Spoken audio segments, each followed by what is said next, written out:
Tetapi ayahku, meskipun masih sangat muda usia, mempunyai pemahaman yang cukup mendalam tentang kitab-kitab pesantren. Alasan Syekh Mahmud itu tidaklah merupakan jawaban yang memuaskannya.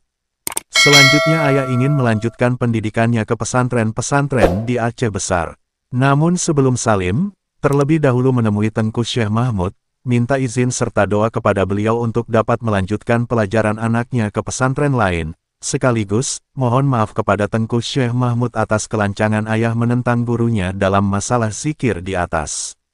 Ayah berkali-kali meminta maaf kepada Tengku Syekh Mahmud agar memaafkan kesalahannya, tetapi dari beliau tidak ada jawaban, seolah-olah beliau tidak memaafkannya.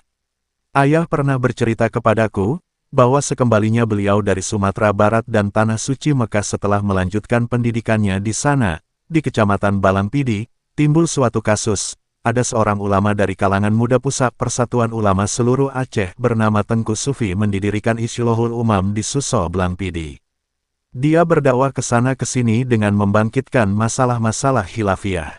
Dalam perdebatan terbuka yang diadakan di ibu kota Kecamatan Balangpidi, dia mengungkapkan dalil dan alasan untuk memperkuat pendapatnya itu, sehingga kebanyakan ulama, termasuk Syekh Haji Bilal Muhammad Yatim, dapat dikalahkannya Syekh Haida waktu berdebat dengan ayah. Semua alasan dan dalil yang ia kemukakan ditolak ayah. Semua tembok dalsannya dapat dihancurkan hingga ia kalah total di depan umum. Tidak lama setelah itu, barulah guru ayah, Tengku Syekh Mahmud, mau memaafkan segala kesalahan ayah, termasuk kelancangannya untuk berbeda pendapat dengan beliau, ketika ayah masih belajar dahulu. Itulah ulama besar yang soleh dan tawadu, pemimpin pesantren Bustanul Huda, yang sangat dihormati ayah. Bahkan beliau juga menganggap aku seperti cucunya sendiri. Aku pernah membawa anak tertuaku Taufik Muhibudin Wali ketika ia masih bayi, sekarang dokter medis berkunjung ke rumah beliau. Beliau memangkunya dan menyuapinya anakku dan beliau mau memakan kelebihan makanan anakku. Tidak dapat kulupakan sewaktu aku berpamitan kepada beliau, sebelum berangkat melanjutkan pendidikan ke Mesir, pipi kanan dan pipi kiriku dicium beliau berkali-kali serta dipeluknya aku dengan penuh kebapaan. Maka dengan keberkahan doa beliau ini alhamdulillah pendidikanku disukseskan Allah SWT. Aku pernah mendengarkan ceramah atau khutbahnya secara langsung sementara itu, apabila beliau berada di depan ayah dalam alasan kumpul-kumpul dengan para ulama, beliau menempatkan dirinya sebagai orang tua yang arif dalam menganalisa pengetahuan keagamaan, beliau tidak banyak berbicara, selain kepada ayah. Raut muka guru ayahku, Tengku Syekh Mahmud, tampak bahagia, karena anak didiknya, yakni ayah, telah menjadi seorang alim besar, baik dalam pandangan masyarakat ataupun dalam pandangan sendiri. Karena itulah, setiap aku pulang kampung, di Darussalam Labuhan Haji, Aceh Selatan, aku sering ziarah ke makam almarhum guru ayah itu, sekedar berdoa kepada Allah agar ilmunya dan perjuangan semasa hidupnya memantulkan berkah bagi umat Islam, terutama bagi murid-murid dan pengikut-pengikut beliau, baik secara langsung ataupun tidak langsung. Semoga Allah SWT menempatkan arwah beliau di tempat yang tinggi, di surga Jannatun Naim, amin. Setelah beberapa tahun belajar di pesantren Bustanul Huda, di bawah pimpinan Tengku Syekh Mahmud Balangpidi, ayah ingin melanjutkan pendidikan keagamaannya di pesantren-pesantren Aceh Besar. Ketika beliau mengungkapkan niatnya itu kepada kakekku Haji Muhammad Salim, kakek gembira sekali. Apalagi setelah melihat, bahwa putranya menamatkan kitab-kitab keagamaan di pesantren Bustanul Huda.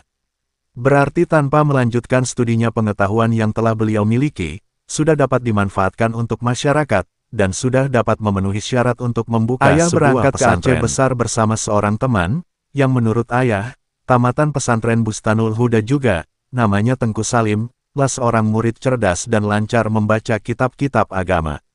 Menurut ayah, dalam perjalanannya meninggalkan kampung halaman desa Blangporoh Labuhan Haji, ia dibekali kakek sebuah paun emas mata uang zaman Belanda, miliki kakak kandung perempuan ayah sendiri, Umi Kalsum, yang merasa sangat gembira ketika ia melihat betapa besar cita-cita ayahku itu.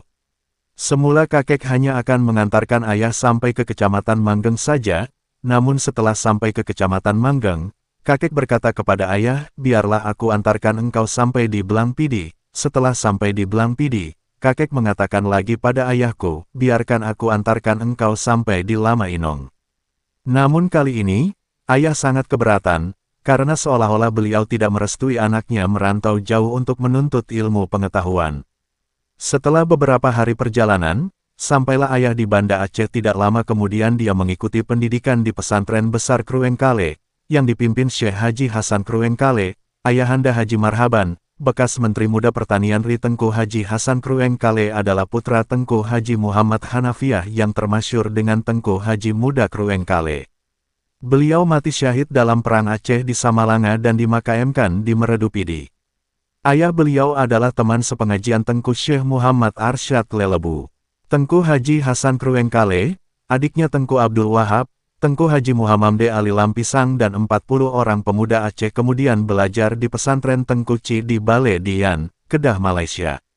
Tuengku Ci di Bale ini adalah Tengku Syekh Muhammad Arsyad Lelebu. Beliau berasal dari Aceh Pidi. Pada masa perang-perang Aceh Belanda beliau mengungsi ke Malaysia dan mendirikan pesantren di Kedah. Ayahanda Tengku Haji Hasan Kruengkale, Tengku Haji Muhammad Hanafiah adalah Kadi 26 Mukim di Lamyong Darussalam Aceh Besar. Ibunda Tengku Haji Hasan Kruengkale bernama Tengku Nyati Hafsah Kruengkale bin Tengku Syekh Ismail putra dari Tengku Ci Kruengkale, Syekh Abdul Maneh. Waktu sampai di pesantren Kruengkale di pagi hari, Syekh Hasan Kruengkale sedang mengajar tentang kitab-kitab agama. Di antara kitab yang dibaca isalah sebuah kitab ilmu balagah, Syarah Jauharul Maknun, ayah mengikuti pada hari itu. Dan sebelum tiba waktu duhur, selesailah pembacaan yang dibahas dari kitab tersebut, dengan kata-kata penutup, wa huwa hasbi wa ni'mal wakil. Setelah selesai pelajaran, ayah merasa bahwa pelajaran yang telah dibaca dan disyarahkan oleh Haji Hasan Kruengkale itu tidak lebih dari pengetahuan beliau, dan seandainya beliau disuruh membaca kitab tersebut dan mensyarahkannya seperti apa yang telah disampaikan oleh Syekh Hasan tersebut. Kejadian ini diperkirakan pada sekitar tahun 1930. Sebab aku lahir di Padang pada tanggal 17 Desember tahun 1936. Dan ayah berada di Padang Minangkabau sekitar 1933. Mengenai ilmu hisab memang ayah tidak mempelajarinya, baik waktu di Aceh ataupun di Mekah. Ini pernah beliau ungkapkan pada Tengku Syekh Haji Hasan Kruengkale. Demikian menurut putranya Tengku Haji Ghazali Hasan Kruengkale. Tetapi pada masa aku dan teman-temanku, di antaranya almarhum Tengku Abdul Aziz Masjid Raya Samalanga yang belajar bersama denganku dengan ayah malah mengajarkan pada kami mengenai ilmu hisab karangan Syekh Sayyid Utsman bin Akil dan Tuan Guru Syekh Haji Mansur, dua orang ulama besar Betawi, Jakarta, pada zamannya masing-masing.